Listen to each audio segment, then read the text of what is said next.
లోక్సభలో హోంమంత్రి అమిత్ షా మాట్లాడుతున్నారు. లైవ్ ద్వారా చూద్దాం.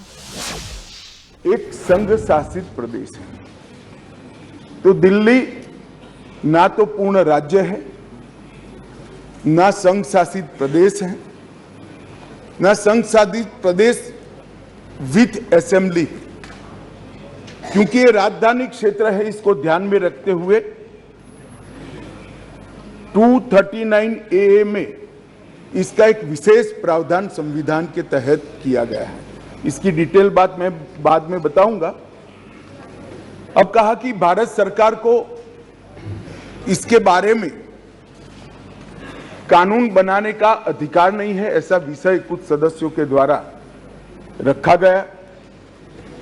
मैं इस सदन का ध्यान अनुच्छेद 239A3B की तरफ दिलाना चाहता हूं. 239A3B बहुत स्पष्ट है. इसके तहत इस संसद को दिल्ली संघ राज्य क्षेत्र या इसके किसी भी भाग के बारे में उससे संबंधित किसी भी विषय पर कानून बनाने का पूर्ण अधिकार प्राप्त है. इसलिए कुछ सदस्यों ने जिस बात को इंट्रोडक्शन के वक्त यहां उठाने का प्रयास किया था, मेरा दायित्व बनता है. उस वक्त माहौल ठीक नहीं था, तो आज इसका मैं ढंग से जवाब दूं. मान्यवर, कुछ सदस्यों ने यह भी कहा हाथ में सुप्रीम कोर्ट के जजमेंट रखकर कि ये सर्वोच्च अदालत के आदेश के उल्लंघन कर इसको लाया गया है. मैं वो सभी सदस्यों को विनती करना चाहता हूं कि आपने सर्वोच्च अदालत के आदेश का अपने मनपसंद हिस्सा ही पढ़ा है. जब सर्वोच्च अदालत के आदेश को सदन में कोट करते हैं तो संपूर्ण आदेश का अध्ययन होना जरूरी है. उसका दूसरा हिस्सा भी पारदर्शिता के साथ सदन के सामने रखना चाहिए.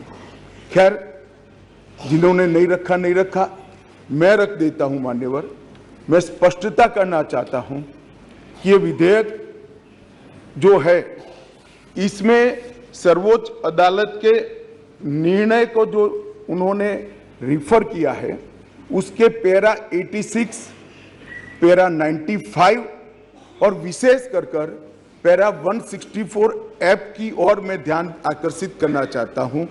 उसमें स्पष्टता से कहा है कि संसद को 239AA के तहत दिल्ली संघ राज्य क्षेत्र के किसी भी विषय पर कानून बनाने का अधिकार है. ये अदालत ने अपने जजमेंट के अंदर बहुत स्पष्ट कर दिया है. मान्यवर, अब मैं थोड़ा विधेयक पर बात करना चाहूंगा. दिल्ली शासन, इसकी एक ऐतिहासिक पृष्ठभूमि है. मान्यवर, दिल्ली की स्थापना 1911 में अंग्रेजों के शासन के द्वारा महरौली और दिल्ली दो तहसीलों को पंजाब प्रांत से अलग कर बनाई गई. 1919 और 1935 में ब्रिटिश सरकार ने चीफ कमिश्नर प्रोविंस का नोटिफिकेशन किया और दिल्ली को चीफ कमिश्नर प्रोविंस के तहत रखा गया. आजादी के बाद पट्टाभी सीतारामैया समिति ने दिल्ली को राज्य स्तर का दर्जा देने की सिफारिश की थी. हालांकि जब सिफारिश संविधान सभा के समक्ष आई, मेरा विपक्ष के सदस्यों को विनम्रता से अनुरोध है कि इस बात को जरा गौर से सुनेगा. पट्टाभी सीतारामैया समिति की सिफारिश जब सदन के सामने आई तब पंडित जवाहरलाल नेहरू जी, श्रीमान सरदार पटेल, राजाजी, राजेंद्र प्रसाद और डॉक्टर अंबेडकर जैसे नेताओं ने इसका विरोध किया कि ये उचित नहीं होगा कि दिल्ली को पूर्ण राज्य का दर्जा दिया जाए. मैं फिर से एक बार रिपीट करता हूं, किस किसने विरोध किया था।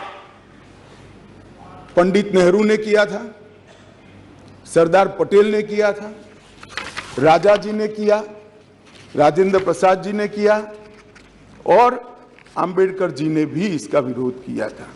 और उस वक्त पंडित नेहरू जी के एक चर्चा के हिस्से को मैं सदन के सामने रखना चाहता हूं।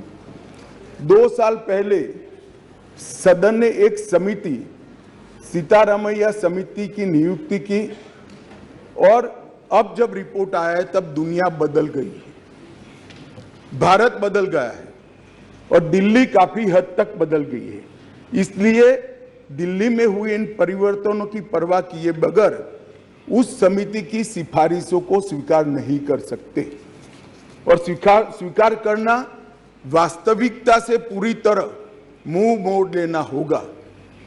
एक समय तो नेहरू जी ने संविधान सभा के सदस्यों को यहां तक कहा कि चूंकि नई दिल्ली में 3/4 संपत्ति केंद्र सरकार की है, इसलिए तर्कसंगत यही होगा कि इसको केंद्र के अधीन रखा जाए।